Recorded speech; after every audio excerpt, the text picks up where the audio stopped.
Christiana, I will bring you up. So excited to have you here. How are you?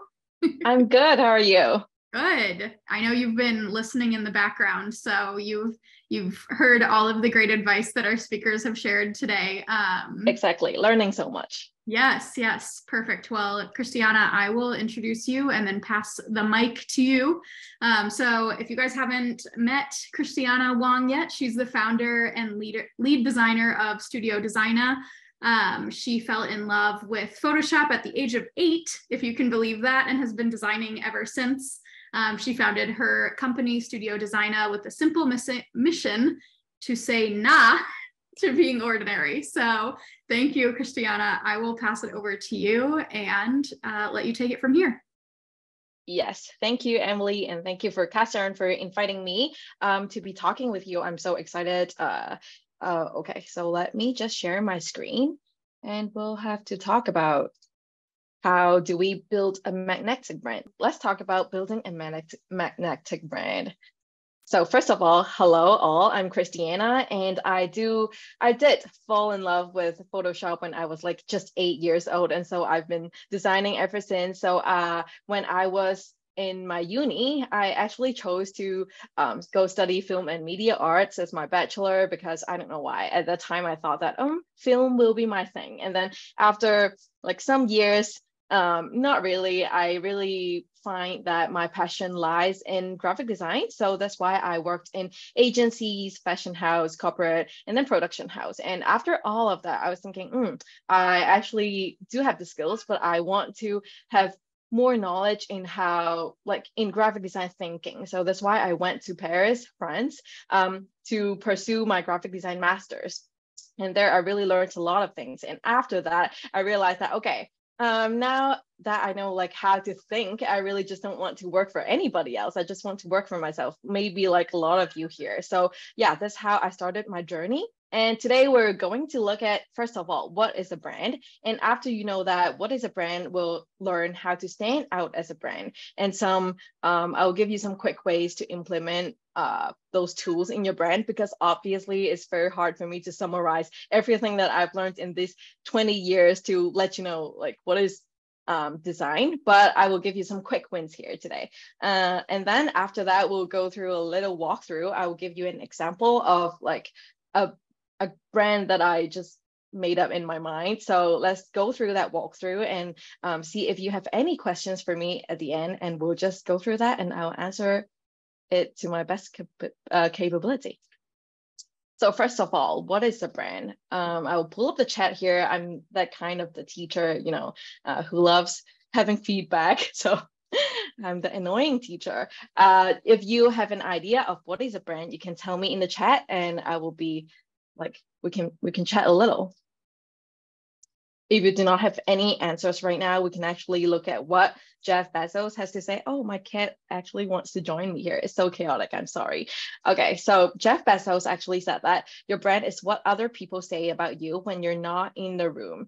So it's like how basically people talk behind your back. You may put it that way because every one of us, we also have a personal brand, like how we present ourselves is our personal brand. And when what people say about you when you're not in the room is kind of like your reputation. That is your brand, Jeff says.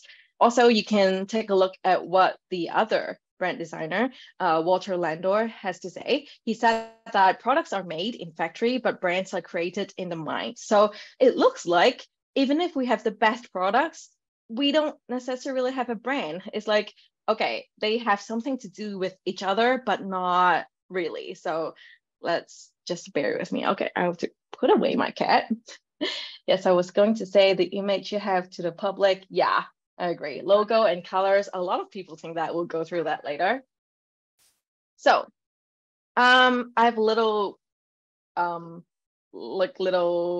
example for you here. This is a series of ads that a company put out some years ago, and they didn't even put their logo on there. But can you guess like which brand is this from? Can you see like, okay, they only have their secondary color of palettes. They have their ingredients and they have their fonts. Okay, yes, we got Laura saying it's McDonald's. Any other guesses? McDonald's, okay, you're so right. it's actually McDonald's. And there's a reason that you can just like not see their logo and can tell that it's McDonald's logo, it's McDonald's ads, because they're just so signature. The ingredients there are so signature. They have been building their brand for years and years. So that's why you can tell. Okay, so after looking at McDonald's, what are some important elements and tools of your brand that you can actually put in your brand, in your business?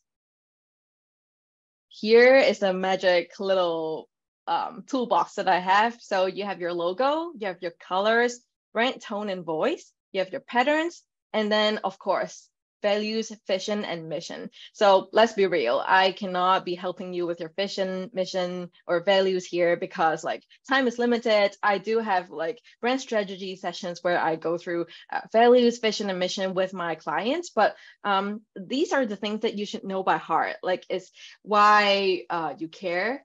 Why are you doing this? Who are you doing this for? These are the things that I cannot help you with because these are your brand's foundation. So how do you actually reflect your brand's foundation to people? Because when people see that you have a foundation that they like, they agree with your values, or they see your mission. For example, like cast iron marks vision or mission, like you can see it very clearly. And also it reflects on the product. And how do you actually reflect on like these things on your brand? Is by using these tools. So you have patterns, logo, colors, and your brand tone and voice. These are all tools, and you can use these tools to actually reflect your brand foundation and just let people actually to attract your kind of people. So let's go back to this example of McDonald's. You can see here they're using their colors, red and yellow is of course very prominent. And also you can see Big Mac, chicken McNuggets.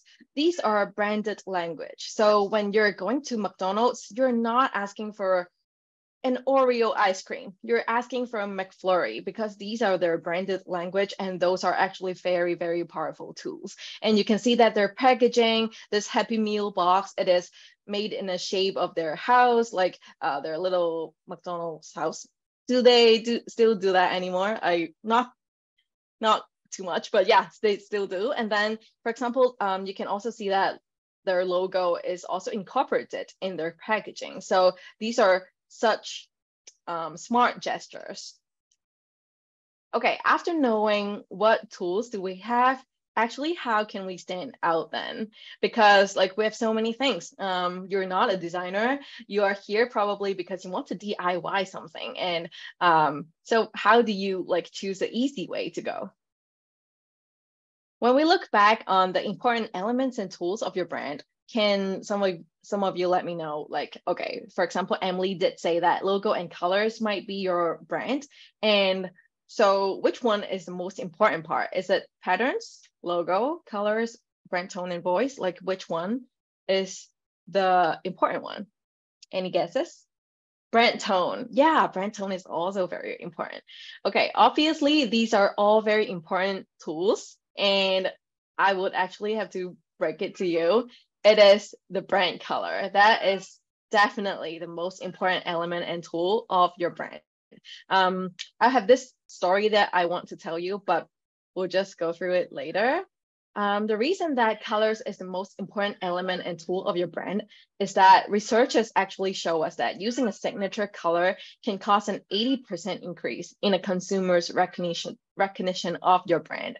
So, I mean, even if you can't see Starbucks logo, chances are that you would still recognize their famous drinks by its characteristic green straw. Or if you say you're blindfolded and you walked into the store and you just like look at everything around you, you can see that the interior is designed in this dark green. You will know that it is Starbucks because their color is just signature. My guess is that after today, even if we don't ever connect again, I hope that we connect, but you won't remember my name. my name is Christiana, by the way. Hello. And you won't remember where I'm from, like what I founded. I founded Studio Designah, but you won't remember all of these after a few months. You would probably remember that, oh, the girl that gave the presentation. Oh, I remember her presentation being filled with neon yellow and orange. This is what you will remember. Of course, I also want you to have takeaways. So those are the things that you can also remember. And after knowing that, then how can we find our colors? Like, okay, there are so many colors out in the world, and how do we find our colors? There's something actually I'll have to tell you. If you're interested, we can't go very in depth today, but you can actually go on Google and search color psychology. So for example, if you can describe McDonald's to me now, what would you say? Like, give me adjectives. Like, what do you think about this brand? McDonald's. Fast. Yes, that is a very good guess. Fun. All right. Any more? I love that. And they both start with F. Greasy. Affordable. Yes. Happy. That's so McDonald's. I agree. And then can you like maybe describe PayPal? So I don't know if you know, but I do think you know that their brand color is blue, and they have like a logo of two P's overlapping each other. Trustworthy. I love that. Yeah. Easy. That's right. Safe. That is so good. Okay. What about Apple? They're using mainly white, black, and then gray sometimes. What do you feel about Apple? Innovative, clean. Yeah, a lot of you actually think that is innovative. Sleek, I love that. That is also very Apple. And there's actually a reason why we think all of this, or we have a collective feeling towards these brands, is because they're using color psychology in their brand. So actually different colors will, people associate different colors with different emotions. And you will just see that like this collective feeling is mutual, because like, for example, when we look at green, we know that it is healthy, safe to eat, is nature, is natural. And also like you will feel that, oh, it's very refreshing. So that's why Whole Foods, of course, they're going to use green. And what about like orange and yellow? Those are the colors of my brand. Actually, like people will feel that it is very enthusiastic. They will feel creativity towards those brands. They see warmth, excitement, and also joy. So that's why, like, of course, I want to, you may say that I chose my colors with intention, because I want people to feel that, oh, I'm presenting like a very fun branding to people. I want people to know that my brand is fun. And so that's why I went for those colors. But for example, if you're Chanel, you're Louis Vuitton, you may not want to use yellow and orange. You will actually go for white maybe, because that like is clean, spacious, innocent, and also very innovative. Like black and white, this combination together, they are very innovative, they're bold. So that's why a lot of you say that, oh, Apple gives a feeling of sleek, innovative, and clean. So yeah, that is how we build a certain emotion. And remember, people, because emotions sell, that is what we like. The final goal of building a website, building a brand, is we all want to sell, and we want to sell it like showing people what we are, and why would they want to like work with us or buy from us. It's all because we want to sell and we want to connect our people. We believe that we have something to offer to them, and that's how you can show it in your colors, because of color psychology.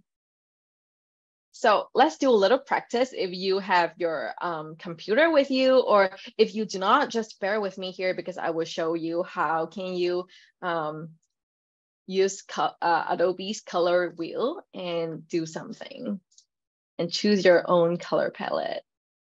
Okay. So here is Adobe's color wheel. There are a lot of websites like this that you can go to, but Adobe is my favorite. And you can see that here is a main color. You can move your cursor here. I don't see the chat anymore. That's weird. Okay. But okay, you can see your cursor here, and then you can drag things around, and you can actually explore a lot of colors. So here it says analogous. Analogous are just colors that are like right beside each other, and they will have they create a contrast, and they also they just build trust for people because they see that, oh, you're not like overwhelming. So that is very calming as well. And you can actually choose your colors like this way if your brand value is like to give people that kind of feeling that I just described, or if you're more of a fun brand, you want people to see that you're doing things differently. For example, if my cookies are like the designs are very, I have a various design, and this is how you can choose your colors by using complementary. So this will make people think that, oh, you're funky, you're fun, and you're lively. Like, but this color combination has a problem, is that it's not very unique, because as you can just see, this yellow and this blue here, you may immediately think of, oh, this is IKEA's color, because they're using contrast colors. So the combination is not the most unique thing out in there, but it is very effective. And also, like, for example, this is Lakers. No, this is Lakers. So yeah, these are great examples. Or if you actually want it to be even funkier, you have triadic colors. So you can just drag them around, and you can see that, for example, this is the old Burger King's colors. Red, yellow, and blue, they're Burger King's colors, and you can see that it is just so fun, so funky. Yeah, and you can just explore different colors and make your own color palette. Let's do a little recap. Color psychology is what emotion you want people to associate your brand with. For example, if I want them to feel warmth, then maybe orange, maybe yellow. And then color theory is what it actually, like the combination actually gives that feeling to people. Is it both? Is it calming or harmony? For example, I just mentioned that bold can be maybe complementary colors. Calming and harmony, you may want to go for analogous, and excitement, funky, lively, you may want a triadic color palette. So these two combined will be your colors. That is how you should choose your colors. And that is it, that takes up like 90% of your brand. Oh, I do have this story that I said I wanted to share with you, is that when I say blue here, it shows depth, it shows trust, confidence. That's how you also described PayPal. It is actually a lot of financial institutes' color, because that is what they want people to feel about them. You're going to put your money in them, so they want you to feel a certain level of confidence in them. So there was this story. I was in my car, I was looking for my bank. So I wanted to go to bank A, and I do not remember which intersection was it in. So I was only searching the street name, and then I was searching the name of bank A, and I like just scrolled on Google Maps, but I couldn't find it, because actually where I wanted to go was bank B, but they were both using a color of blue, and they're both they're just both big banks. And all I had in my mind was that the blue big bank, this branch, was sitting in that intersection. So that's why I'm just looking for bank A, because I'm mistaken. Like bank A should be my business account, where my business account is at, but then I actually want to go where my personal account is at. So yeah, it confuses me, and it confuses people, because like colors are just so impactful. It can override everything. Okay. So should we put this into practice? For example, if I'm selling sugar cookies here, I would say the brand name is I just made this thing up. So the brand name could be Grandma Anna, And then the story may be simple. It might be my pandemic hobby, and then that stuck with me. And I'm just putting my grandma's special recipe into the cookies, give people some love. And some keywords here may be nostalgic and warmth, because like grandma, family recipe, and also the price point may be a little bit pricier. You don't want to attract people who are who just want something that you can get from Costco or Walmart. Like that is, I believe, every one of us, like what every one of us is thinking. And also like your customers, you actually have to build a profile and imagine your customers. I here imagine that my customers would be 30 to 45-year-old women who appreciate the slow life, and they will appreciate handmade desserts, because if they're just looking for the cheapest cookie, they wouldn't come to me, right?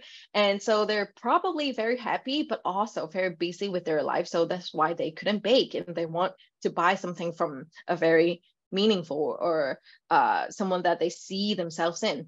They want to buy from that person. So how would I choose my color palette?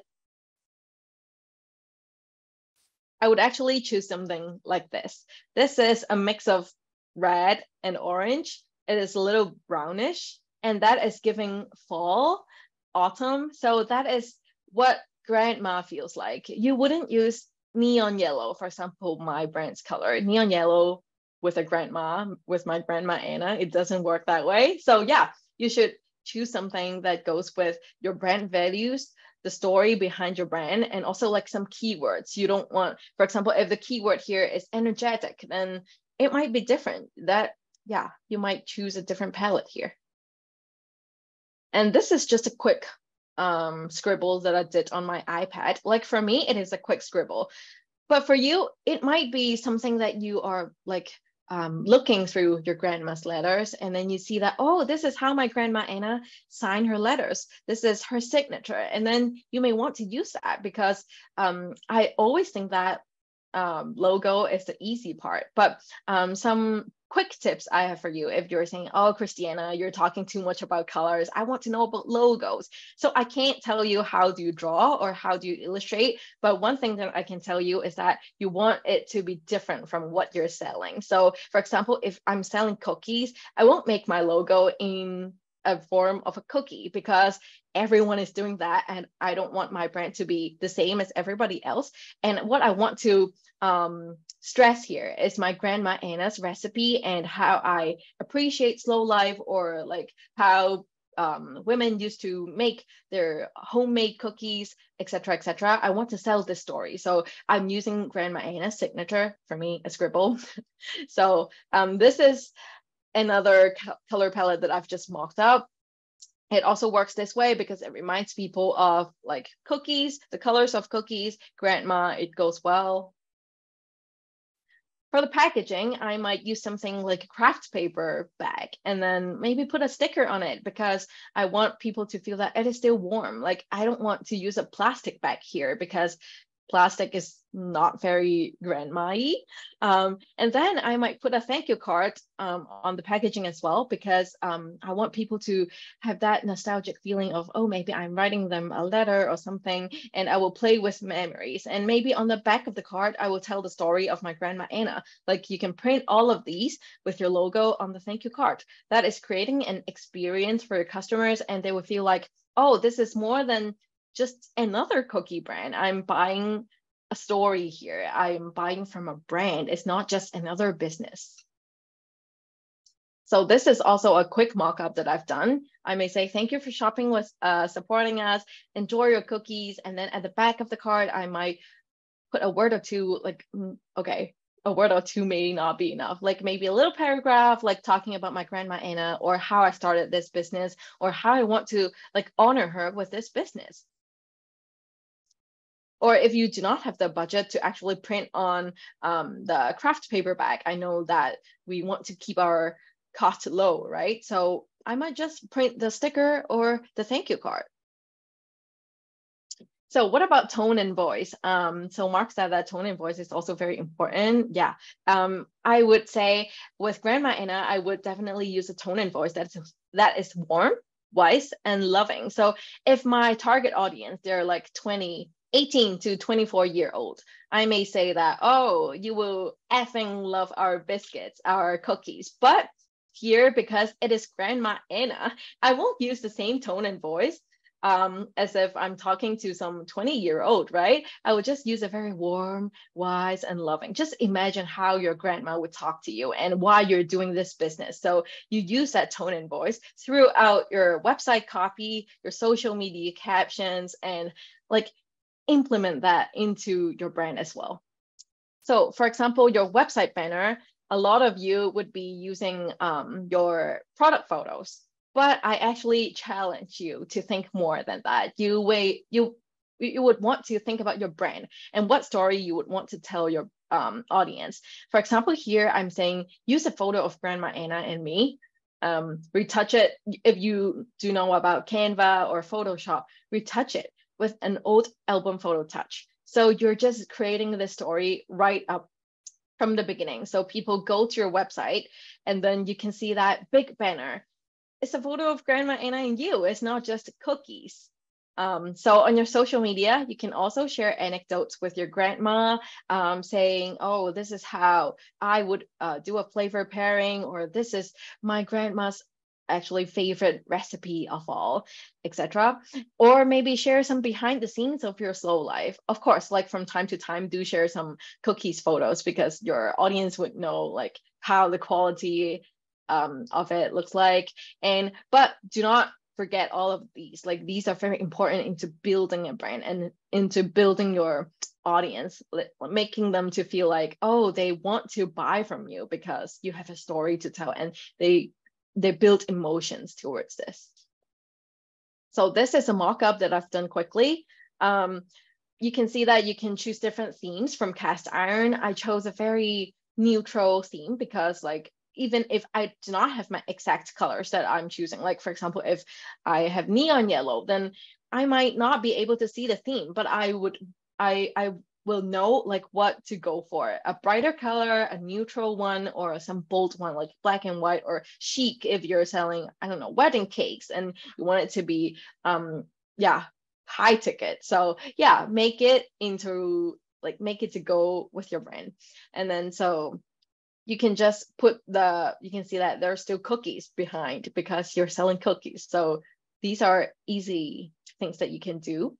And then this is what I would put on my social media account because like, for example, in here, I have our Barbie because Barbie is such a big thing. I don't know, have you seen it yet? So I would just pull up a photo of Grandma wearing pink and then say, oh, she's our Barbie, she's our inspiration, and talk about her story or like, oh, how are things with her and how she's just basically talk about her and to make it relatable to what people are seeing right now in our society. And also like from time to time, I said, post your product photos, of course, and then sometimes talk about the story behind your brand, talk about yourself, let people know that, if you're not very comfortable of showing your face, that is also okay. Like maybe your hands when you're making cookies, and people buy from human and they love to know that you're also just a human. And that's why they would choose you over Costco or Walmart. And maybe some ways to store your cookies, things like that. Those are all ideas for you. And if you're saying, oh, I do not know how to design, that's why I'm here, right? I don't know if you have heard of Canva. I'm sure actually Laura mentioned that as well. So Canva is a free tool. They make design very easy. You can actually go on there and select some templates. Or if you're saying, the templates on Canva are not very they are like single templates and you want your things to be consistent. I actually do have free resources for you as well. You can actually go to my website, it's studiodesignah.com. I will just put it in the chat later. And I have 3 different sets of templates that will make your brand consistent in using just the same set of templates over and over again. Just change it to your colors, change it to your fonts, just like what you will do on Cast Iron's website. Like just choose a theme and a template and then be consistent. And that's how people will start to recognize you as something. That's when they see that oh, you're a brand, you're not just another business. So yeah, or if you need more help, I also offer like free planning sessions. Those are 30 minutes. You can talk to me for whatever thing is on your mind, or you can DM me or go to my website for more resources. And at last, thank you so much for having me. This is not over yet, because I know, Emily, you have some questions for me, or if you do have questions, you can actually submit your questions into the Q&A box or onto the chat, and we can talk about all of those. Yes, great job. That was amazing. So like you covered so much ground in such a short amount of time. Love the Grandma Anna example. I feel like now I want Grandma Anna to be a brand so I can buy some cookies from her. I know. Like I was also like creating that and think that it would be such an amazing idea and people would just want to buy from that. Yeah, who doesn't want to buy from a grandma? Exactly. Awesome. So a couple questions, and if you guys have questions for Christiana, drop them in the chat or the Q&A like she mentioned. But to kick us off, let's say I don't have a brand yet, or I want to refresh my current branding. Where is like the very first place that I should start?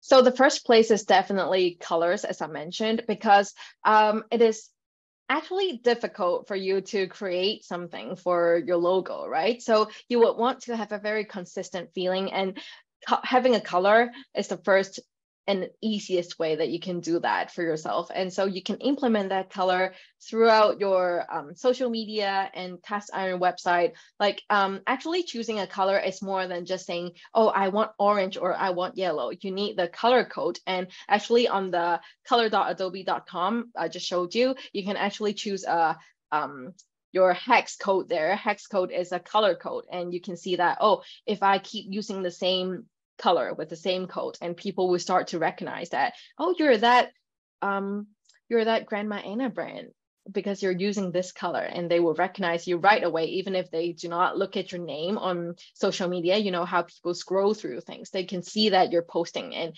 because of your colors. Yeah, I love that. Like you don't see McDonald's using bright red one day, dark red the next day, pinky red the next day. Like they're using their McDonald's red every single day. So just being consistency is very important. That's right.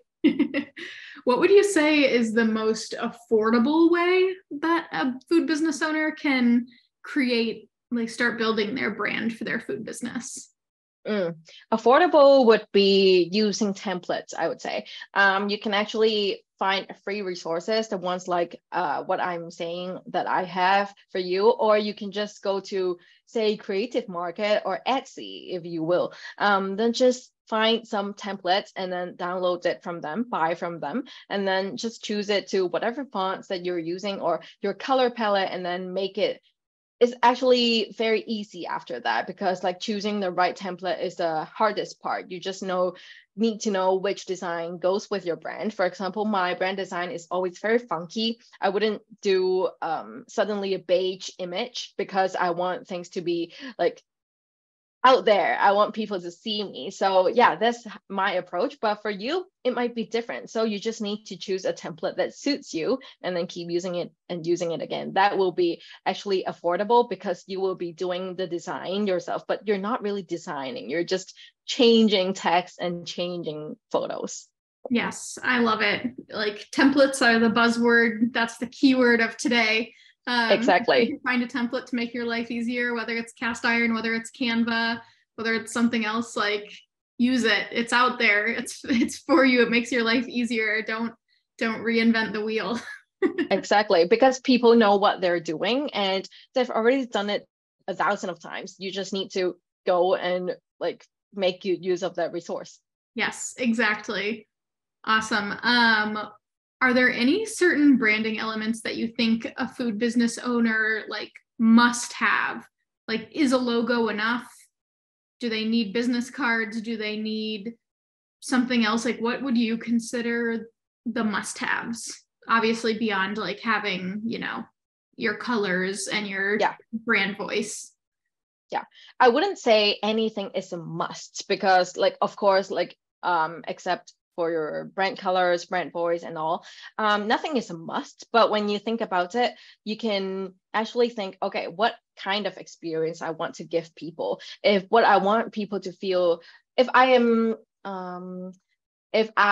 say I care about the environment, I might not want to print business cards because like who looks at business cards? But if I want to give warmth to people, I think that is like more important value in my brand, then you can do it. So like it really depends. But when you think of it, okay, think of what kind of experience you want people to have. So imagine, put yourself into your customer's shoes. So the first moment that they're receiving your package, your products, what do you want people to look at? Like if you have a business card, then people can maybe scan and then see that, oh, they're giving me a discount code or something. Like just put yourself in their shoes and you'll know what to do. Yes, I love that. I think that's great advice. Think about the experience that you would want if you were your customer. That's super important. Yeah. Whenever I order clothes from a funkier brand, I always expect to have stickers, for example, because like a lot of brands do that. And if I'm buying from that brand, I'm also probably someone who is funkier, so to speak. So yeah, I would want to have that and like stick it here and there on my MacBook. Yes. Stickers. So there's an idea. I know a lot of cookie like decorated sugar cookie makers will sell or will include like a thank you cookie or a car cookie like on the outside of the package. It's like just like, you know, you eat it on the drive home from picking up your order, right? Like, and that's exactly, it might say thank you, it might have your logo on it, it might like, so it totally depends on your business, but there's so much creative stuff that you can do. So yeah, I feel like yeah, if you want to let your creative juices flow, there's so much opportunity. Yeah. Perfect. Well, Christiana, thank you so much. This has been awesome.